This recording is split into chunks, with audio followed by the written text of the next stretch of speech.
Wow, कसा छान तेलावर आलेला लाल मटकीचा रस्सा तयार झालाय। आज आपण प्रोटीनने भरलेली आणि लहानांपासून मोठ्यांपर्यंत सगळ्यांनाच आवडणारी मोड आलेली मटकीची भाजी पाहणार आहोत आणि त्या भाजीमध्ये प्रोटीनचा खजिना असलेला शेवगा घालून मस्त झणझणीत रस्सा तयार करणार आहोत। ही भाजी बनवायला खूप सोपी आहे आणि चवीला अप्रतिम। अगदी कमी साहित्यात, कमी वेळात आणि कमी मसाल्यामध्ये ही भाजी तयार होते।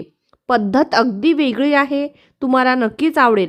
या भाजीमध्ये शेवगा, बटाटा देखील वापरला आहे, त्यामुळे भाजीला चव अगदी जबरदस्त येणार आहे।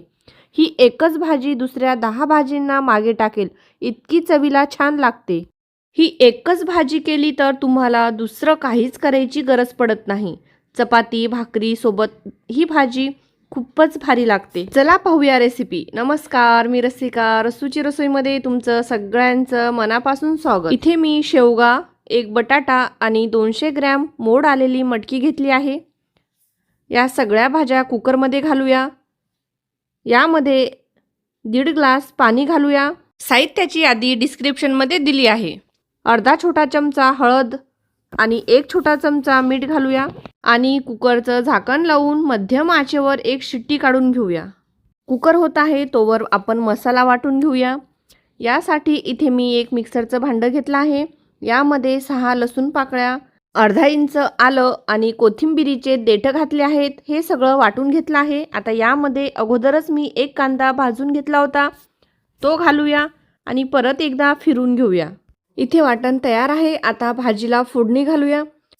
कुकरची एक शिट्टी झाली आहे, पाहूया बटाटा आणि शेवगा शिजला आहे का। तर पहा, छान बटाटा शिजला आहे। शेवगा पाहूया, शेवगा पण छान शिजला आहे। भाजीला फोडणी घालूया। त्यासाठी गॅसवर एक कढई ठेवली आहे। कढईमध्ये तेल घालूया। 2 छोटी पळी तेल घातला आहे। तेल गरम झाल्यावर अर्धा चमचा मोहरी आणि अर्धा चमचा जिरा घालूया। त्यानंतर बारीक चिरलेला कांदा घालूया।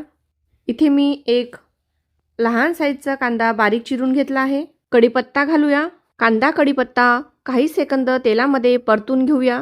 कांदा हलका गुलाबी रंग आला की यामध्ये वाटण घालूया आणि पुन्हा काही सेकंद परतून घेऊया। कांदा भाजतानाच थोडा सुकं खोबरं भाजून या वाटणामध्ये घातला तरी चालतो। माझ्याकडे आधीच सुक्या खोबऱ्याची पावडर तयार असल्यामुळे मी वाटणामध्ये सुकं खोबरं घातलेलं नाही।